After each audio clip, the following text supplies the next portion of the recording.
Pernah nggak sih waktu Anda lagi nonton berita terus kepikiran, kok bisa ya ada negara yang kayaknya adem ayem bisa menyelesaikan masalahnya dengan damai, tapi di tempat lain perangnya nggak selesai-selesai. Nah, kali ini kita bakal lihat dua sisi dari dunia kita. Kisah tentang negara yang berhasil bangkit dan bersatu, dan kisah tentang negara yang malah hancur berantakan. Coba deh bayangin kontrasnya. Di satu sisi, barisan pengungsi yang harus ninggalin segalanya karena perang. Di sisi lain, lautan manusia yang lagi merayakan kebebasan. Ini bukan adegan film loh, ini adalah dua realitas yang terjadi bersamaan di dunia kita.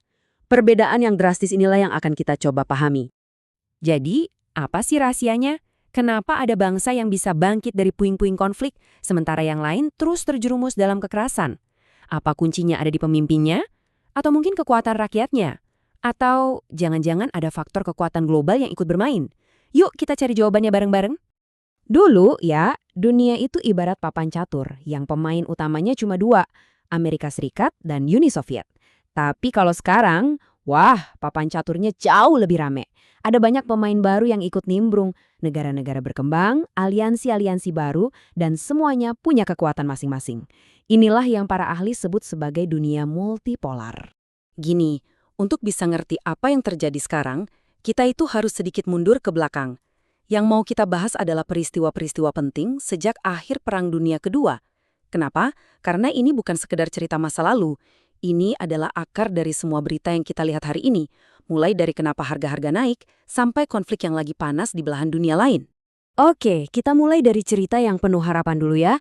Siapa bilang sih perubahan itu harus selalu berdarah-darah? Sejarah membuktikan berkali-kali kalau kekuatan persatuan, dialog, dan suara rakyat itu bisa jauh lebih dahsyat daripada senjata apapun. Coba kita lihat rentetan peristiwa keren ini. Semuanya terjadi dalam waktu yang berdekatan. Di Filipina, ada revolusi people power yang berhasil menggulingkan seorang diktator cuma dengan kekuatan massa. Lalu di Jerman, tembok Berlin, simbol perpecahan, runtuh, dan negara itu bersatu lagi lewat jalur diplomasi. Dan di Afrika Selatan, rezim apartheid yang rasis tumbang, dan Nelson Mandela terpilih jadi presiden. Tiga momen ini ngasih satu pesan yang jelas, perubahan damai itu sangat mungkin terjadi. Tapi ya itu tadi, nggak semua cerita berakhir indah. Sekarang kita harus lihat sisi gelapnya.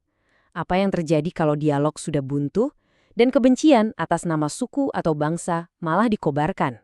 Jawabannya, kehancuran total. Kita ambil contoh Vietnam. Perangnya memang selesai, tapi buat sebagian orang, penderitaan justru baru dimulai. Ribuan orang dikirim ke kamp reedukasi paksa. Ratusan ribu lainnya ketakutan dan nekat kabur lewat laut, yang kemudian kita kenal sebagai tragedi manusia perahu. Ini pelajaran pahit bahwa akhir dari sebuah perang belum tentu berarti awal dari kedamaian. Nah, ini perbandingan yang kontras banget. Keduanya sama-sama bercerai, alias berpisah. Di satu sisi ada Cekoslovakia. Para pemimpinnya duduk bareng, negosiasi, dan akhirnya berpisah baik-baik. Saking damainya, perpisahan ini dijuluki perceraian bludru. Tapi di sisi lain ada Yugoslavia. Negara ini hancur lebur dalam perang etnis yang brutal, lengkap dengan pembersihan etnis dan genosida. Hasilnya beda jauh kan?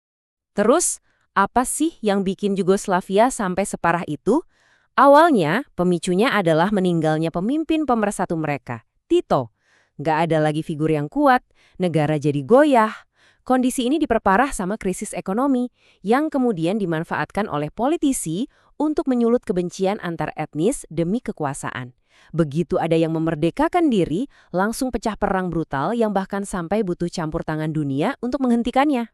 Dan jangan salah ya, cerita seperti Yugoslavia ini bukan cuma ada di buku sejarah. Pola yang sama persis, perpecahan yang dipicu kekerasan, sedang kita saksikan langsung hari ini di Ukraina. Kita juga melihatnya di konflik Timur Tengah yang seolah nggak ada habisnya. Tragedi Yugoslavia itu benar-benar jadi peringatan keras yang masih sangat relevan sampai detik ini. Mungkin sekarang ada yang mikir, oke, itu kan kejadiannya jauh di sana. Emang apa urusannya sama saya di Indonesia?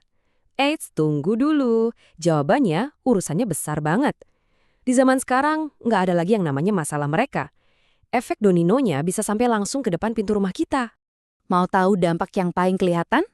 Ini dia, jutaan. Jutaan orang terpaksa meninggalkan rumah, pekerjaan, bahkan keluarga mereka untuk lari dari perang. Ini bukan cuma angka statistik loh, ini adalah krisis kemanusiaan global yang efeknya dirasakan oleh semua negara, termasuk di kawasan kita. Oke, kita kerucutin lagi ya, gimana dampaknya buat kita di Indonesia. Wah, nyata banget. Perang di tempat lain bisa bikin harga BBM di sini naik. Ideologi radikal dari luar bisa masuk lewat internet dan jadi ancaman. Belum lagi banjir informasi dan hoaks yang menuntut kita buat makin pintar memilah berita. Tapi di sisi lain, semua ini justru memperkuat posisi Indonesia di mata dunia sebagai negara netral yang penting untuk menjaga perdamaian. Dan satu lagi yang penting banget buat diingat. Perang zaman sekarang itu nggak cuma pakai tank dan rudal. Ada medan perang baru yang nggak kelihatan, internet. Senjatanya adalah informasi, atau lebih tepatnya, disinformasi.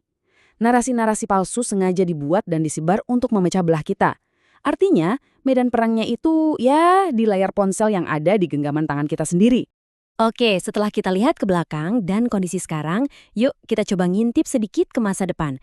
Para analis udah punya gambaran loh tentang seperti apa dunia kita beberapa tahun dari sekarang. Siap-siap ya, karena petanya bakal kelihatan beda banget.